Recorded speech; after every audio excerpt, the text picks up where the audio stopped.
আসসালামু আলাইকুম। আশা করি সবাই ভালো আছেন।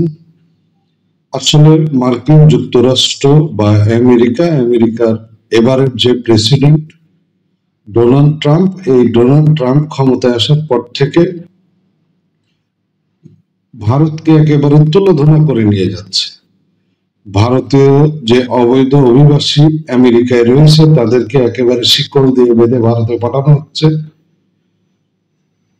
তারপরে ভারতের উপরে অতিরিক্ত শুল্ক আরোপ করা হচ্ছে এবং এই ব্যাপারে আসলে ভারতের যে প্রশাসন তাদের কোনো কিছুই করার নাই। এদিকে ভারত যে জিনিসটা মনে করেছিল ট্রাম্প ক্ষমতা গ্রহণের আগে, যে নরেন্দ্র মোদীর সাথে তার ভালো সম্পর্কের কারণে হয়তো আমেরিকাকে দিয়ে বাংলাদেশ সহ ভারতের যে সমস্ত পার্শ্ববর্তী দেশের সাথে স্বার্থ রয়েছে তাদেরকে কিছুটা সাহায্য করবে, কিন্তু আসলে ঘটনা তা না। ভারতে এখন উল্টো সাইজ হয়ে যাচ্ছে। ইরানের তেল বাণিজ্যে জড়িত থাকার অভিযোগে 4 ভারতীয় কোম্পানিকে নিষেধাজ্ঞার আওতায় এনেছে যুক্তরাষ্ট্র। ইরানের উপর ট্রাম্প প্রশাসনের সর্বোচ্চ চাপ প্রয়োগের অংশ হিসাবে মার্কিন ট্রেজারি বিভাগ সোমবার বিভিন্ন দেশের 30 জন ব্যক্তি এবং জাহাজ কোম্পানির উপরে নিষেধাজ্ঞা আরোপ করেছে। সেই তালিকায় পড়েছে ভারতের 4টি কোম্পানি। ভারতীয় সংবাদ মাধ্যম ইন্ডিয়ান এক্সপ্রেস জানিয়েছে, ইরানের অপরিশোধিত তেল ও পেট্রোলিয়াম পণ্যের বাণিজ্য ও পরিবহনে জড়িত থাকার অভিযোগে ভারত ভিত্তিক 4টি কোম্পানির উপরে নিষেধাজ্ঞা জারি করেছে মার্কিন যুক্তরাষ্ট্র। যুক্তরাষ্ট্রের বৈদেশিক সম্পদ নিয়ন্ত্রণ অফিস এবং মার্কিন পররাষ্ট্র দপ্তরের তথ্য সূত্রে জানা গেছে, নিষেধাজ্ঞার আওতায় পড়া 4টি ভারতীয় কোম্পানি হলো Flux Maritime LPP, BSM Marine LLP, তারপরে Austin Ship Management Private Limited এবং কসমস লাইন্স ইনকর্পোরেটেড। খবরে বলা হয় এই 4টি কোম্পানির মধ্যে 3টি ইরানি তেল ও পেট্রোলিয়াম পণ্য পরিবহনে জড়িত জাহাজের বাণিজ্যিক বা প্রযুক্তিগত ব্যবস্থাপক হিসেবে কাজ করে। এই কারণে তাদের উপর মার্কিন নিষেধাজ্ঞা জারি করা হয়েছে। অপর কোম্পানিটি ইরানি পেট্রোলিয়াম পরিবহনের সাথে জড়িত থাকার অভিযোগে নিষেধাজ্ঞা জারি করা হয়েছে।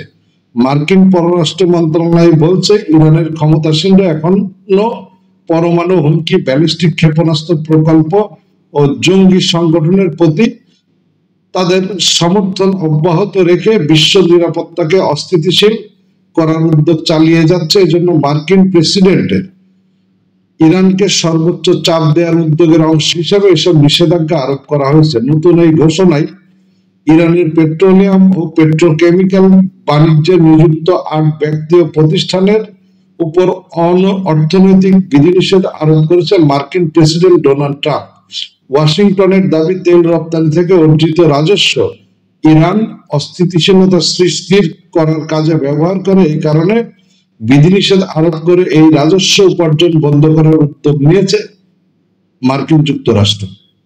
মার্কিন পররাষ্ট্র দপ্তর কয়েকটি প্রতিষ্ঠানের নাম উল্লেখ করেছে এবং জানিয়েছে তারা জেনে বুঝে ইরান থেকে পেট্রোলিয়াম পণ্য বিক্রি ও পরিবহনে উল্লেখযোগ্য লেনদেনের সাথে জড়িত, এই জন্য তাদের বিরুদ্ধে ব্যবস্থা নেওয়া হয়েছে। নতুন এই নিষেধাজ্ঞার তালিকায় আছে Kangan Petro Refinery company, Cosmos Lines Inc, এলকোনোস্ট Maritime, DMCC, Austin Ship Management Private Limited, Ocean and Shipping Limited, IMS Limited ও অকটেন এনার্জি গ্রুপ এফজেডসিও। এই যে মার্কিন প্রেসিডেন্ট ডোনাল্ড ট্রাম্প, উনি আসলে বড় একটা প্ল্যান নিয়ে এসেছে। কারণ উনি এই 20 জানুয়ারি ক্ষমতা গ্রহণের পর থেকে উনি ইরান বলেন তাকে ছাড় দিচ্ছে না, গাজা উনি দখল করে নিতে চাচ্ছে। ইতিমধ্যে যেই ইউক্রেনের পাশে একেবারে যুদ্ধ শুরু থেকে জো বাইডেন প্রশাসনের শেষ দিন পর্যন্ত ছিল আমেরিকা, কিন্তু এই মার্কিন প্রেসিডেন্ট ডোনাল্ড ট্রাম্প ক্ষমতায় আসার পর থেকে একেবারে তার চিত্র ভিন্ন।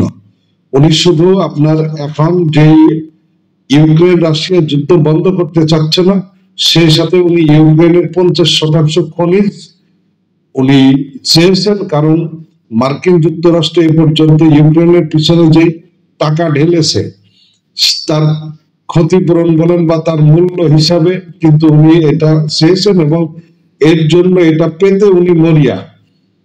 এই কারণে উনি একেবারে যেই রাশিয়ার প্রেসিডেন্ট পুতিনের সঙ্গে বৈঠক করেছেন, হাত মিলিয়েছেন।